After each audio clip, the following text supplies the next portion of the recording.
யூடியூப்பில் சின்ன பசங்கள்லேருந்து பெரியவங்க வரைக்கும் எல்லாருமே டைமை வேஸ்ட்டு பண்ணுறோம். இந்த வீடியோ உங்கள் பார்வையில் தென்பட்டுச்சுன்னா, நீங்கள் உங்கள் பசங்க யாராச்சும் படிப்பாங்க, அவங்களுக்கு சொல்லிக் கொடுங்க. ட்ரெண்டான பாட்டு, மியூசிக் எல்லாமே சொல்லி தரீங்க இல்லைங்களா? அது மாதிரி இப்போ இருக்கிற ஸ்கூல் பசங்க எல்லாருமே தமிழையே மறந்துடுவாங்க போல். ஸோ இது என்னுடைய சின்ன ஒரு முயற்சி தான். திருக்குறளில் 1வது அதிகாரம் கடவுள் வாழ்த்து, அதில் முதல் வசனம் பாருங்கள், எப்படி படிக்கிறேன்னு பாருங்கள். அகர முதல எழுத்தெல்லாம் ஆதி பகவன் முதற்றே உலகு. இது இருக்குன்னா அர்த்தம்னா, இந்த எழுத்துக்கள் எல்லாம் அகரத்தில் தொடங்குகிறது, அதுபோல தாங்க இந்த உலகமானது கடவுளில் தொடங்குகிறது அப்படின்னு சொல்கிறோம்.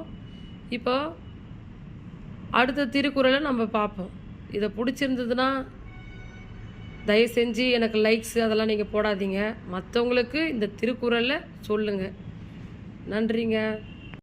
யூடியூப்பில் சின்ன பசங்கள்லேருந்து பெரியவங்க வரைக்கும் எல்லாருமே டைமை வேஸ்ட்டு பண்ணுறோம்.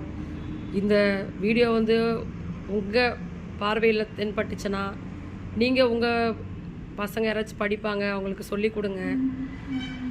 ட்ரெண்டான பாட்டு, மியூசிக் எல்லாமே சொல்லி தரீங்க இல்லைங்களா? அது மாதிரி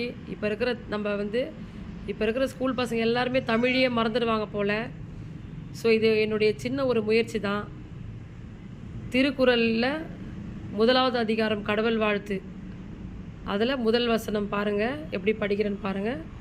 அகர முதல எழுத்தெல்லாம் ஆதி பகவன் முதற்றே உலகு. இது இருக்குன்னா அர்த்தம்னா, இந்த எழுத்துக்கள் எல்லாம் அகரத்தில் தொடங்குகிறது, அதுபோல தாங்க இந்த உலகமானது கடவுளில் தொடங்குகிறது அப்படின்னு சொல்கிறோம்.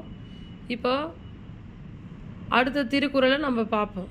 இதை பிடிச்சிருந்ததுன்னா தயவு செஞ்சு எனக்கு லைக்ஸு அதெல்லாம் நீங்கள் போடாதீங்க. மற்றவங்களுக்கு இந்த திருக்குறளை சொல்லுங்கள். நன்றிங்க.